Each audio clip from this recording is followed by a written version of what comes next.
आज हम लोग सिंपल लैंग्वेज में सीखेंगे कैसे हम लोग को चैट जीपीटी की एपीआई यूज़ करनी है और कोड करना है सभी लैंग्वेज में पाइथन, पीएचपी और नोड जेएस। सबसे पहले हम लोग को सीक्रेट की बनाना पड़ेगा। सेम सीक्रेट की हम लोग यूज़ करेंगे अपने कोड में, ठीक है? यहाँ से सीक्रेट की बन जाएगा और ये जो पेज है यहाँ पे हम लोग यूजेज चेक कर सकते हैं कि हम लोग को जो सीक्रेट की बनाई है उसमें कितना यूजेज हुआ है। तो एक्चुअली $5 हम लोग को फ्री मिलता है स्टार्टिंग में। अगर आपके एपीआई का यूज़ करके अगर आप कोई टेक्स्ट जनरेट करते हो तो मिनिमम अमाउंट ये इसमें लगता है, पॉइंट समथिंग, 0.00 समथिंग लगता है, तो उतना ज़्यादा अमाउंट नहीं लगता। आई वुड सजेस्ट कि अगर ग्रुप में है तो आप परचेज कर लीजिए और इसको यूज़ कीजिए, इट इज़ वर्थ इट। फिर इसके बाद यहाँ पे प्लेग्राउंड में आप वेरीफाई कर सकते हैं यहाँ पे सारे पैरामीटर कैसे ये जनरेट होता है। तो यहाँ पे मैं एक्सप्लेन करूँगा सारे पैरामीटर्स, ठीक है? सबसे पहले तो मॉडल, अभी जो लेटेस्ट मॉडल चल रहा है ये दोनों मॉडल चल रहे हैं, ठीक है? हम लोग अभी 3.5 टर्बो यूज़ करेंगे इस एग्जांपल के लिए, ठीक है? तो इसमें पहला जो आता है सिस्टम आता है, यूज़र आता है, असिस्टेंट। ये जो 3 चीज़ें हैं, ठीक है? इसका मतलब क्या होता है ये मैं बताता हूँ। उसके पहले आप ये देखिए, यहाँ पे ना आपको पूरा सोर्स कोड मिल जाएगा पाइथन का, नोड जेएस का। ये कर्ल हम लोग पीएचपी में यूज़ कर सकते हैं, डायरेक्टली ये एपीआई कॉल कर सकते हैं, चैट कंप्लीशन, और यहाँ से यूज़ कर सकते हैं, ठीक है? यहाँ पे देखोगे तो मैसेज के अंदर ये रोल और ये यहाँ पे भी रोल दिया है। फिर असिस्टेंट में अपने को आउटपुट मिलता है, ठीक है? ये सारे आउटपुट अपने को रिस्पॉन्स में मिलते हैं। रिस्पॉन्स हम लोग प्रिंट करा सकते हैं। यहाँ पे जेसन फॉर्मेट में ये पूरा डेटा है, ठीक है?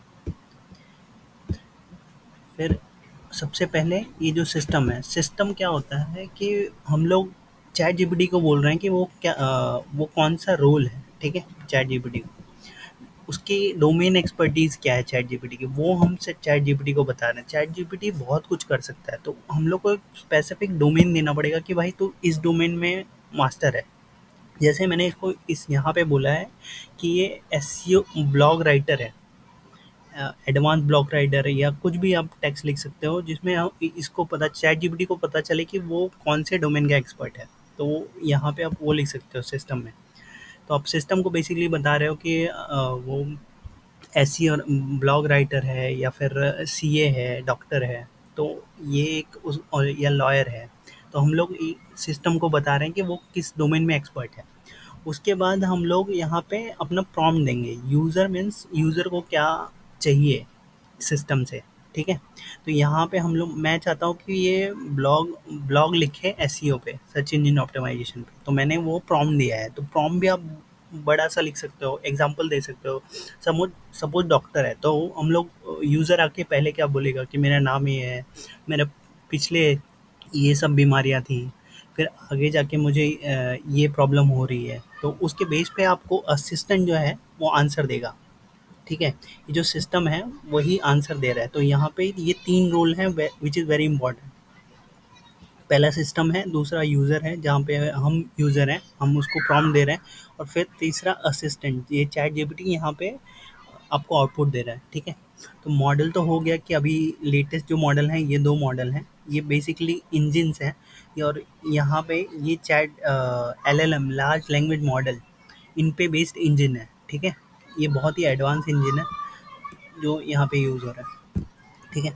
फिर उसके बाद यहाँ पे अगर देखोगे, जो नेक्स्ट पैरामीटर है वो टेम्परेचर। टेम्परेचर मतलब कितना रैंडमनेस है, कितना आपको यूनिक टेक्स्ट इसमें जनरेट करके देगा। और मैं इसको हमेशा 1 पे ही रखता हूँ। मोस्ट ऑफ द लोग 0.7 0.8 रखते हैं। इससे क्या होता है कि क्रिएटिव, अगर आप ज़्यादा रख रहे हो तो क्रिएटिव हो जाता है ये, आपको बहुत अच्छे से लिख के देता है। तो मैक्सिमम हाई पे ही रखें, मैं सजेस्ट करूँगा। और फिर ये मैक्सिमम लेंथ, इसका मतलब होता है कि ये कितने टोकन जनरेट करता है। बेसिकली एक टोकन 4 कैरेक्टर्स का होता है, ठीक है? कितने टोकन एट अ टाइम ये जनरेट करेगा चैट जीपीटी, ठीक है? एक बार आप इसको ये दे रहे हो, प्रॉम्प्ट दे रहे हो, तो कितने पूरा जो ये जो है कितने वर्ड्स का होगा, ये तो 256 भी, इसमें मैक्सिमम लेंथ यहाँ पे 256 लिखी हुई है। तो मतलब ये जो टोकन है 256 टोकन का कुछ टेक्स्ट जनरेट किया है इसने यहाँ पे। स्टॉप सीक्वेंस इज बेसिकली कि आप कौन सा वर्ड आने पे वो ये स्टॉप हो जाएगा जनरेट होना टेक्स्ट। स्टॉप भी मतलब ये कितना डाइवर्सिफाई है, ठीक है? फ्रीक्वेंसी पेनल्टी मतलब अगर कोई रिपीटेटिव टेक्स्ट है तो वो ज़्यादा रिपीटेटिव टेक्स्ट नहीं रखेगा। जैसे हम लोग आगे बढ़ाएंगे तो वो रिपीटेटिव टेक्स्ट एकदम ही कम कर देगा, ठीक है। और प्रेजेंस पेनल्टी मतलब ये नए टेक्स्ट को जनरेट करेगा, हम लोग जैसे जैसे आगे बढ़ेंगे तो नए नए टोकन को जनरेट करेगा, तो मतलब ये यूनिक पूरा ये होगा, आपका जो आर्टिकल होगा पूरा यूनिक होगा और क्रिएटिव होगा, ठीक है। तो ये कुछ पैरामीटर है जो आपको ध्यान रखने हैं, ठीक है। अब हम लोग कोड पे जाएंगे। अभी यहाँ पे देखोगे जो ओपन एआई है तो टोटल अभी 10 वर्ड्स हैं, ठीक है, विथ स्पेस। अगर मैं यहाँ पे कॉमा भी डालता हूँ तो ये इसको अ, यहाँ पे कॉमा स्पेस, ठीक है। तो ये इसको एक अलग ही ये पकड़ रहा है, वर्ड पकड़ रहा है, ठीक है। तो आप यहाँ पे देखोगे जितने कलर हैं ओपन एआई, तो हम लोग के लिए ओपन एआई एक वर्ड है, बट यहाँ पे ये 2 टोकन है, ये तीसरा टोकन कॉमा का हो गया। तो जो रिलेटेड वर्ड है उसको एक कंबाइन करता है। और भी जो नेक्स्ट टोकन इसके बाद क्या जनरेट होगा, नेक्स्ट टोकन कौन सा जनरेट होने वाला है, वो चैट जीपीटी वो सारे लेके आ जाता है अपने सिस्टम में, ठीक है। कि एपीआई के बाद शायद इज आएगा या आर आएगा, तो ऐसे जो नेक्स्ट वर्ड आने वाले होते हैं वो बेस्ड ऑन उस पे वर्क करता है। विजुअल स्टूडियो में कोड करने के लिए सबसे पहले हम लोग को पाइथन इंटरप्रेटर इंस्टॉल करना पड़ेगा, उसके लिए हम लोग कंट्रोल शिफ्ट पी करेंगे, ठीक है। फिर यहाँ पे पाइथन कोलन सेलेक्ट इंटरप्रेटर ये ऑप्शन सेलेक्ट करेंगे तो ये अपने को ऑप्शन आ जाएगा यहाँ से सेलेक्ट करने का, ठीक है। और फिर यहाँ से माइक्रोसॉफ्ट स्टोर में जाके हम लोग पाइथन इंस्टॉल कर लेंगे, फिर यहाँ पे अपने आप वो रिकमेंड करेगा हम लोग को पाथ, ठीक है, वो पाथ चूज़ करना है। फिर उसके बाद हम लोग को यहाँ पे ओपन एआई पिप इंस्टॉल ओपन एआई रन करना पड़ेगा, ठीक है। पिप इंस्टॉल ओएस रन करना पड़ेगा, अदरवाइज ये यहाँ पे हम लोग ओएस गेट एनवायरनमेंट जो यूज़ कर रहे हैं ये एरर देगा, ठीक है। अगर हम लोग ये नहीं यूज़ करना चाहते ओएस तो इसको हम लोग निकाल सकते हैं और हम लोग डायरेक्टली अपना एपीआई की पास कर सकते हैं यहाँ पे, ठीक है। ये एपीआई की मैं डिलीट कर दूंगा, मैं आपको दिखाने के लिए बता रहा हूँ। फिर उसके बाद रिस्पॉन्स में हम लोग ये जैसा हम लोग को वहाँ से कोड मिला था वो कोड हम लोग यहाँ पे पास करते हैं। की वैल्यू पैरामीटर में हम लोग को 3-4 चीज़ें पास करनी है, जैसे मॉडल पास करना है, कौन सा मॉडल यूज़ कर रहे हैं, मैसेज पास करना है। इस मैसेज में भी आप 3 रोल देने वाले हो, ठीक है। सिस्टम का रोल, उसको बताओगे कि वो कौन सा सिस्टम क्या करेगा। फिर यूज़र में हम लोग उसको बोलेंगे राइट अ ब्लॉग, ठीक है, on some topic, right on blog.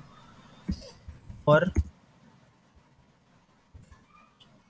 Chat GPT फिर यहाँ पे असिस्टेंट में आप ब्लैंक ही रखोगे क्योंकि असिस्टेंट हम लोग को आउटपुट देगा, ठीक है। फिर यहाँ पे टेम्परेचर हो गया, मैक्स टोकन हो गया, टॉप पी हो गया, ठीक है, फ्रीक्वेंसी पेनल्टी। तो यहाँ पे हम लोग क्या कर रहे हैं, जो हम लोग को रिस्पॉन्स आएगा उसको हम लोग प्रिंट करा रहे हैं, ठीक है। तो आप देखोगे तो मैंने पूरा रिस्पॉन्स प्रिंट करा है यहाँ पे। तो ये चॉइसेस के अंदर 0th इंडेक्स पे हम लोग कंटेंट जो है इसको प्रिंट करा रहे हैं, ठीक है। ये मैसेज के अंदर कंटेंट को प्रिंट करा रहे हैं, ठीक है। तो अब देखोगे 4000 वर्ड्स या 4000 टोकन का हम लोग को नो चैट जीपीटी ने आर्टिकल जनरेट किया है एडवांस लेवल का, ठीक है। इसमें एसईओ भी किया हुआ है, अगर हम लोग चाहते हैं कि हम लोग कुछ कीवर्ड दें उस पे हम लोग आर्टिकल लिखवाएं तो वो भी कर सकता है। अब हम इसके बाद एलएलएम का यूज़ करके अपने डेटा पे हम लोग ट्रेन करेंगे, ठीक है। ये मैं नेक्स्ट ट्यूटोरियल में बताऊंगा कैसे हम लोग अपने डेटाबेस को ट्रेन कर सकते हैं अपने डेटाबेस पे without using this chat GPT.